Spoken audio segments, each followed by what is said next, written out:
करने का मौका दिया।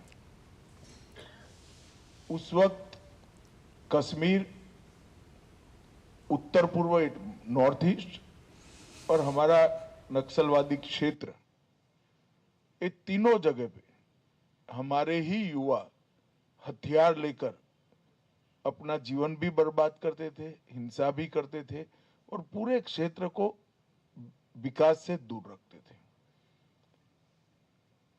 उस वक्त हमने तय किया था कि जो हथियार छोड़ना चाहता है उसको हथियार छोड़ने का मौका दिया जाए। 19 से 24 तक अब तक सिर्फ नॉर्थ ईस्ट में अब तक 9,000 लोग हथियार छोड़कर सरेंडर हुए। 9,000 लोग। आप कल्पना कर सकते हैं कितना बड़ा देश के विकास में कितने युवा, आज बोडोलैंड के युवा यहां बैठे हैं।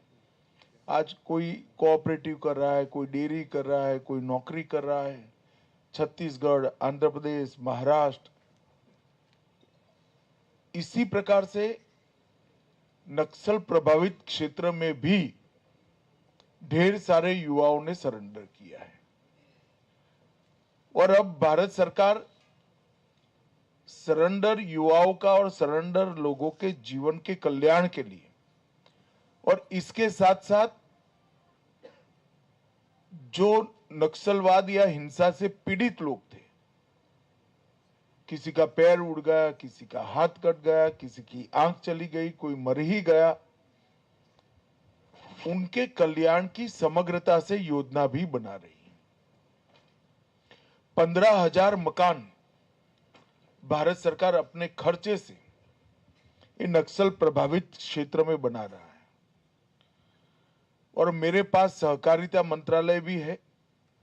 एनडीडीबी को मैंने जिम्मेदारी दी है कि सारे नक्सल प्रभावित क्षेत्र जो नक्सल से मुक्त भी हो गए हैं, वहां पर हर परिवार को एक गाय या भैंस देकर डेयरी कोऑपरेटिव बनाने की हम शुरुआत करेंगे, जिसमें कम से कम 15 से 20 हजार का इनकम एक महीने का होगा। इस प्रकार का पूरा हम यंत्रणा बना रहे हैं। छत्तीसगढ़ में सरकार बदली, भाजपा की सरकार आई, तुरंत ही हमने मीटिंग कर नक्सल मुक्त छत्तीसगढ़ का संकल्प किया था। और मुझे आनंद है कि एक साल में हमें काफी कुछ कर लिया है। परंतु मारना रास्ता नहीं है।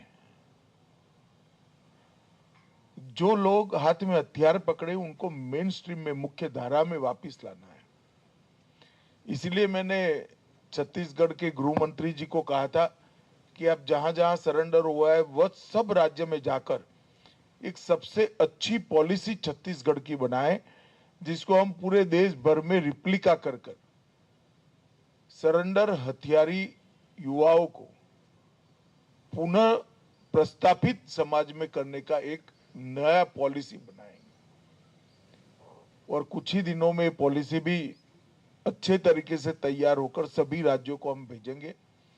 और इसके आधार पर भले 10 साल पहले समर्पण किया है, उसके जीवन को संवारने के लिए, इसके परिवार को मजबूत करने के लिए, आर्थिक रूप से उसको मजबूत करने के लिए भारत सरकार काम करेगी। मेरा आप सभी से अपील है कि अभी भी जो लोग हथियार लेकर नक्सलियों का साथ दे रहे हैं उनको समझाइए। संपर्क है तो संदेश भेजिए कि मेन स्ट्रीम में आ जाइए, सरेंडर करिए। आज मैंने बस्तर ओलंपिक में टोटल 1.5 लाख बच्चे खेल खेले हैं। 3,000 बच्चों को मैंने मेरे सामने देखा है। ये होनहार बच्चे भारत का भविष्य है।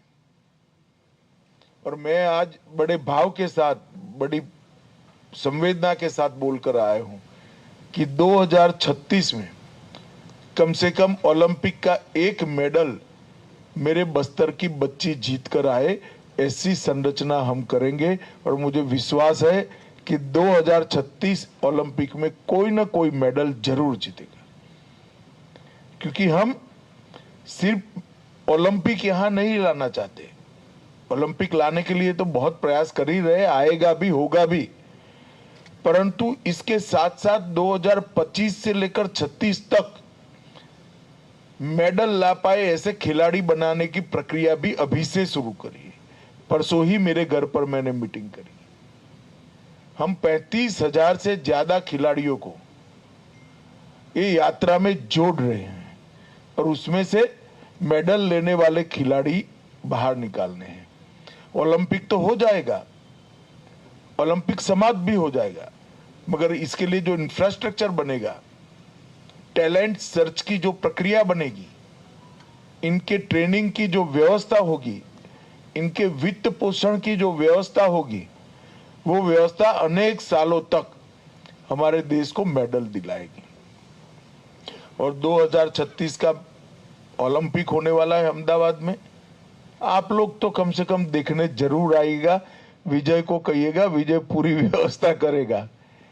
और मैं मानता हूं कि पूरे नक्सल अभियान को एक मजबूत जवाब है कि बस्तर की एक बच्ची 2036 ओलंपिक में एक मेडल जीतकर पूरी दुनिया को संदेश दे कि हिंसा ये रास्ता नहीं है, विकास यही रास्ता है। और इसलिए हम सब ने काम करना है। बहुत कम एरिया बचा है, बहुत कम क्षेत्र बचा है। मैंने आज अपील भी की है कि सभी लोग अपना हथियार डालें, हाथ जोड़कर विनंती भी करा है। मैं आप लोगों को भी कहना चाहता हूं, अभी भी जितने लोग सरेंडर कर सकते हैं आप जरूर कराइए। जिनके हाथ में हथियार है वो भी हमारा है,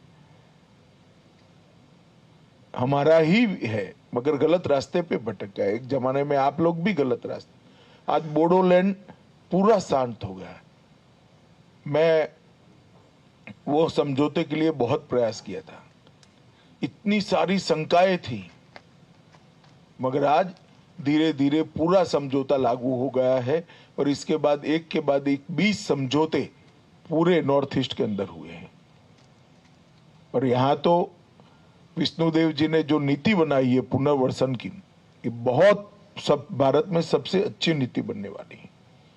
15,000 मकान मैंने प्रधानमंत्री जी को रिक्वेस्ट किया, 1 सेकंड की देर करे बगैर उन्होंने मौखिक ऑर्डर कर दिया और 3 दिन में अप्रूवल आ गई।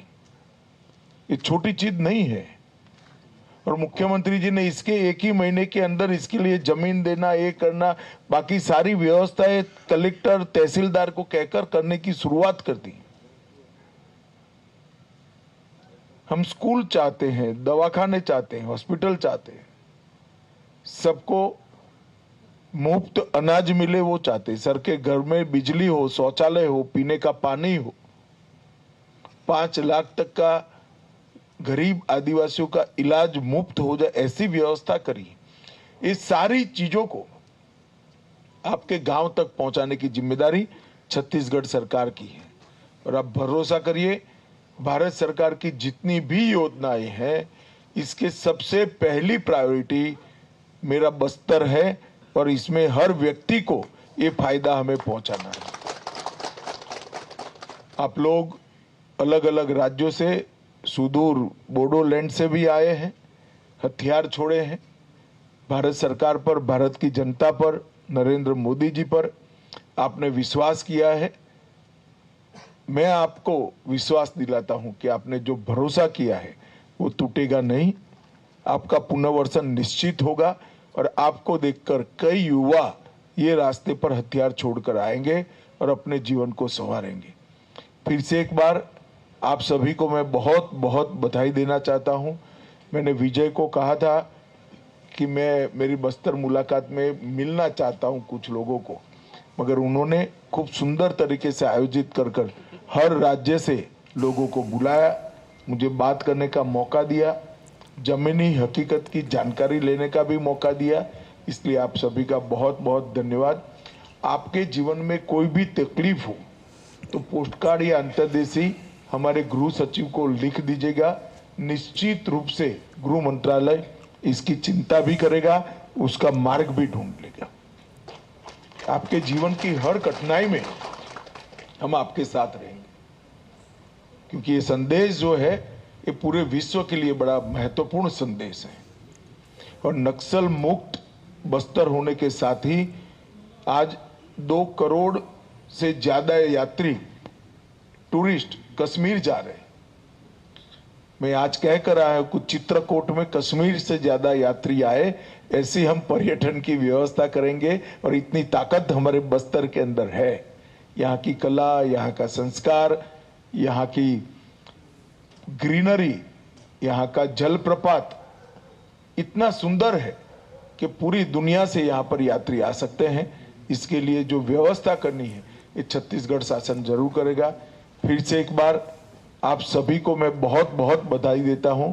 तो बधाई देना चाहता हूं कि आप वापिस आए हैं, पुनर्वसन योजना को स्वीकार किया है और आगे पर भी आप अपने साथियों को वापिस लाने में माध्यम बने। इतनी विनंती कर मेरी बात को समाप्त करता हूं। वंदे मातरम। धन्यवाद सर। हिंसा रास्ता नहीं, विकास ही रास्ता है, ये कहना था गृह मंत्री अमित शाह का। बस्तर में जो नक्सली थे, जो कि आत्मसमर्पण कर चुके थे, उनसे वो संवाद कर रहे थे, उनको संबोधित कर रहे थे। इस दौरान गृह मंत्री अमित शाह ने कहा कि हिंसा रास्ता नहीं, विकास ही रास्ता है। और नक्सली से पीड़ित जो